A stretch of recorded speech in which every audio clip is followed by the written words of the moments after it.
soldiers demonstrate courage, not only in the air, but also on the ground.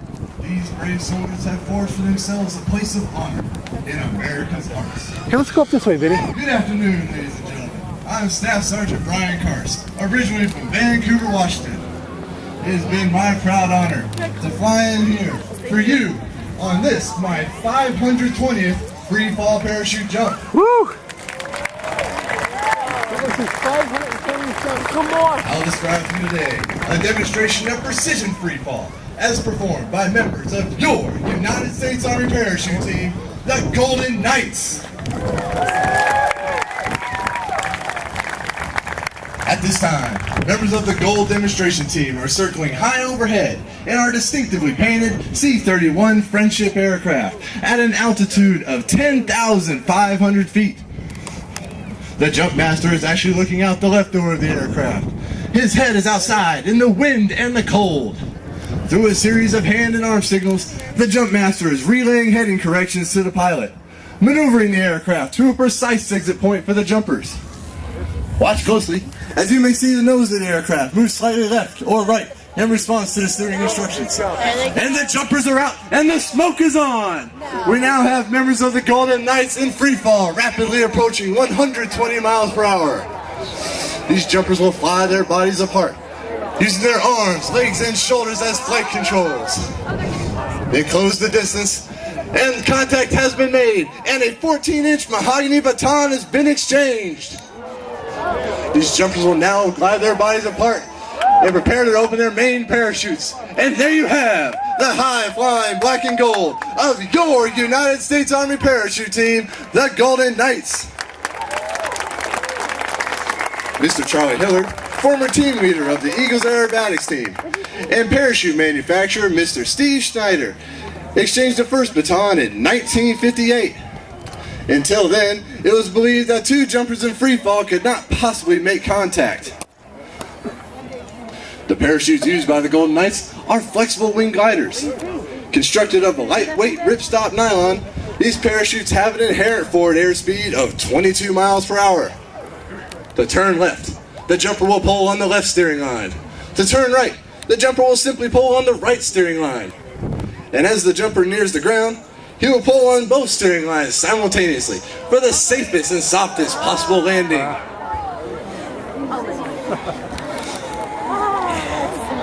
At 1,000 feet, these jumpers will do what is called a wind penetration check, checking their distance and speed across the ground.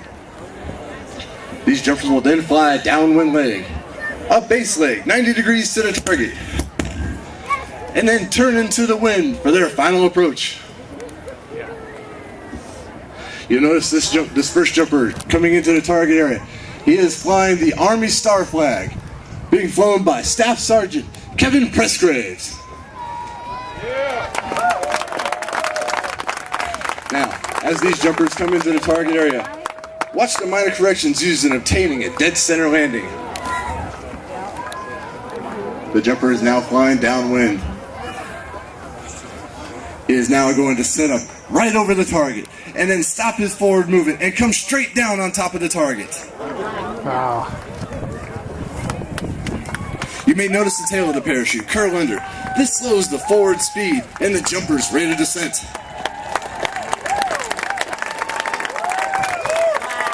There it is! A dead center landing! Hey, break down on top of it.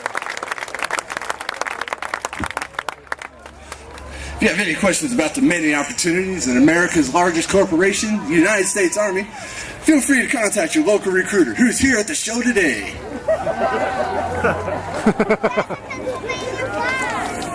Now, ladies and gentlemen, if you have ever what would happen if a parachute did not work, then watch closely as the plane flies overhead, because you're about to find out. After this jumper lands, you will see another jumper exit the aircraft and perform the dramatic cutaway maneuver. Woo! Right on.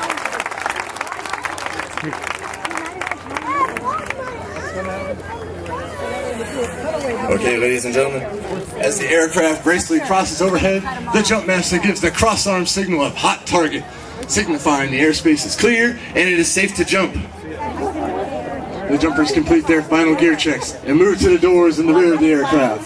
Find the guy. Never mind riding this shit.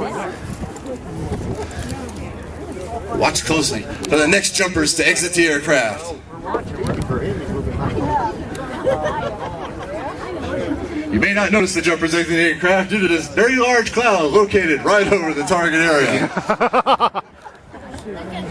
This is a hazard we have day to day in the Golden Knights. At times we do have to give a go around, which apparently is what happened just now. The plane has to make another circle over the area, over the target area. So oh, never mind. They fooled us. The jumpers are out.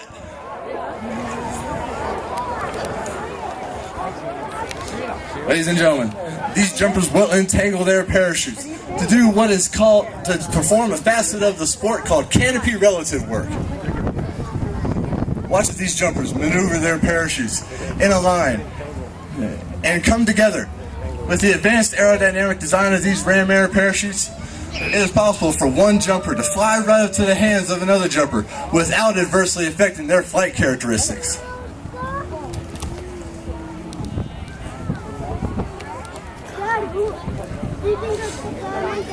And while they're up there doing that, I'll tell you a little bit about our flight crew.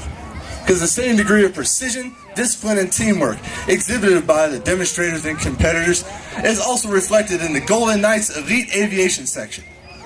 Nicknamed Team 6, the pilots who fly the team aircraft average 5,500 flying hours per aviator. And the maintenance technicians whose mission is to keep them flying average 10 years military experience. Together, their expertise results in the safest aircraft possible for the Golden Knights. The C-31s used by the Golden Knights are medium-range twin-turboprop cargo airplanes used for jump use. They have two large doors in the rear, which can be opened during flight. The aircraft is pressurized for travel from Fort Bragg to various locations across the country. The C-31s used by the Golden Knights has a civilian counterpart, the F-27 Fokker, manufactured by Fokker Aircraft in the Netherlands. Whoa! Watch as this jumper flies right up behind one of the other jumpers. The other jumper waits patiently. Oh, ladies and gentlemen, it is a very difficult part of the sport to perform, and the jumpers have to make it back into the target area with enough altitude to land safely. So it looks like they're going to be heading back this way. But the average Golden Knight is 26 years old and has over 1,200 free-fall parachute jumps and is proficient in one of the hundreds of Army occupational skills. He or she did join the Army for a multitude of reasons: training, educational benefits, travel, excitement, adventure, a chance to mature. In short, to get an edge on life. The United States Army Parachute Team is comprised mostly of non-commissioned officers. The 86 men and women of the Golden Knights come from various jobs throughout the Army to spend three years on one of the 5 major sections of the team. Our administrative support section, which contains the Office of Command, Parachute Maintenance, and Media Relations. Our aviation section files and maintains our 2 C-31 Friendships and our 2 de Havilland Twin Otters. Our competition section has 2 teams, Style and Accuracy and Free Fall Team. Finally, our demonstration section, which consists of 2 demonstration teams. Since the colors of the Army are black and gold, so are the names of our team. The team performing today is the Gold Demonstration Team. Now you'll notice this canopy coming into the target area is the new Army Star canopy being flown by our Gold Demonstration Team leader, Sergeant First Class J.D. Barentis. Woo!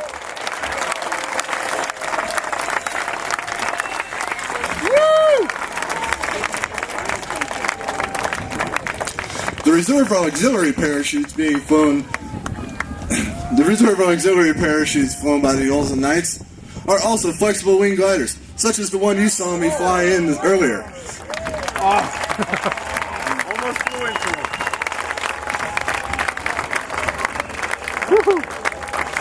Ladies and gentlemen, the jumpers are out and the smoke is on! Oh. The initial part of this formation is called the base, and it forms quickly as these jumpers interlock their arms and legs to form the nucleus of the formation. The remaining jumpers set up slightly above and outside the formation in a way the team leaders call. These jumpers will now turn 180 degrees and perform the bomb burst maneuver. There you have the high-flying black and gold.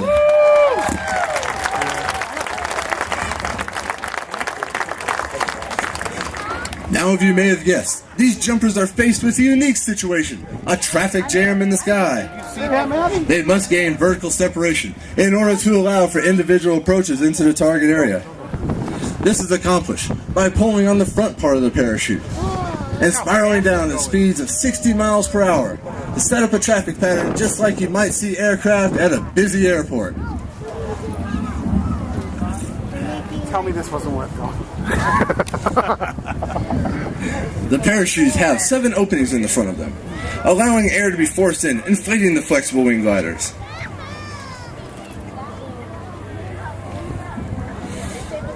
After the show today, ladies and gentlemen, please come join us at the U.S. Army recruiting display located to the show left. There you can learn about the many opportunities available in today's Army. Watch as these jumpers come into the target area.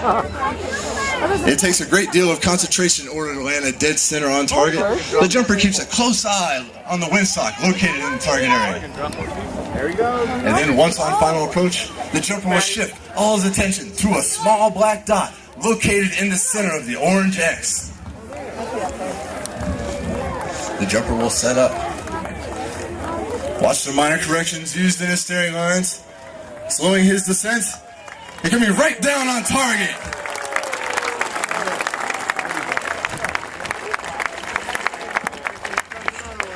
Watch as these next jumpers enter the target area. Uh-oh, don't hit the plane. Many people ask, what does it take to be a Golden Knight nowadays? Well, let me tell you. You must be first active duty military. You must before you try out for the team, you must have 100 free fall parachute jumps and be willing to spend 3 years or more on the demonstration team. No fear of heights. The helmet being worn by this jumper is a camera helmet. He is taking pictures of you in free fall. This last jumper will set up. She is flying a style and accuracy parachute used for competitions. All jumpers on the ground!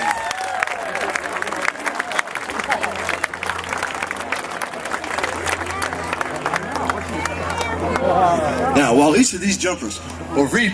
Oh, ladies and gentlemen, I apologize. I did not see this last parachute in the air. This parachute is called an airfoil, and this parachute will actually slow her rate of descent, and so she can come straight down with ease. Now they're all on the ground.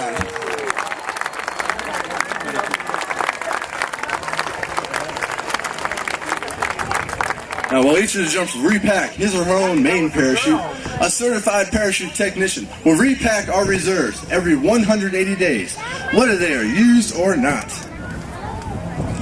The United States Army Parachute Team was formed in 1959 at home of the Airborne, Fort Bragg, North Carolina. At that time, the team consisted of 19 original members. Each was selected to assist in the development of modern parachuting techniques, perform live aerial demonstrations, and provide world-class competition parachutes. In 1961, the Army designated us the official aerial demonstration unit, and 1 year later, we adopted our nickname, the Golden Knights. Now, the last of the jumpers removed their equipment and donned the distinctive maroon beret of today's modern paratrooper. I would like to introduce them to you in order of their performance. But first, performing the difficult duties of ground control. From Parsippany, New Jersey, he's a food service specialist with over 2,900 free fall parachute jumps. Sergeant First Class Paul Sachs. And now for your jumpers. Flying base on the exciting baton pass. From Vero Beach, Florida, he's an airborne parachute maintenance technician with 789 free fall parachute jumps, Staff Sergeant Tom Prida. His partner, flying chase and helping him exchange that baton, from Glen Burnie, Maryland. He's an airborne military police officer with 1,300 free fall parachute jumps, Staff Sergeant Kevin Pressgraves. From Canby, Oregon, he's an airborne cavalry scout with 983 free fall parachute jumps, Sergeant First Class Dustin Peregrine. From Fort Worth, Texas, he's an airborne cavalry scout with 1,750 free fall parachute jumps, Sergeant First Class Chris Acevedo. From Houston, Texas, he's an airborne artilleryman with 790 free fall parachute jumps, Sergeant Trey Martin. From Rowlett, Texas, she's an airborne combat medic with 9,000 free fall parachute jumps, Sergeant First Class Angela Nichols. From Portsmouth, Iowa, she's an airborne psychological operations specialist with 3,000 free fall parachute jumps, Staff Sergeant Jen Shaben. From Sarasota, Florida, he's an airborne parachute maintenance technician with 1,450 free fall parachute jumps, Staff Sergeant Tom Melton. And leading the Golden Knights in free fall, the team leader of the Gold Demonstration Team, from Yuma, Arizona, he's an airborne ranger with 4,200 free fall parachute jumps, Sergeant First Class J.D. Barentis. Ladies and gentlemen, it gives me great pleasure to present to you the Gold Demonstration Team for the 2012 Air Show season. All members of your United States Army Parachute Team, the Golden Knights.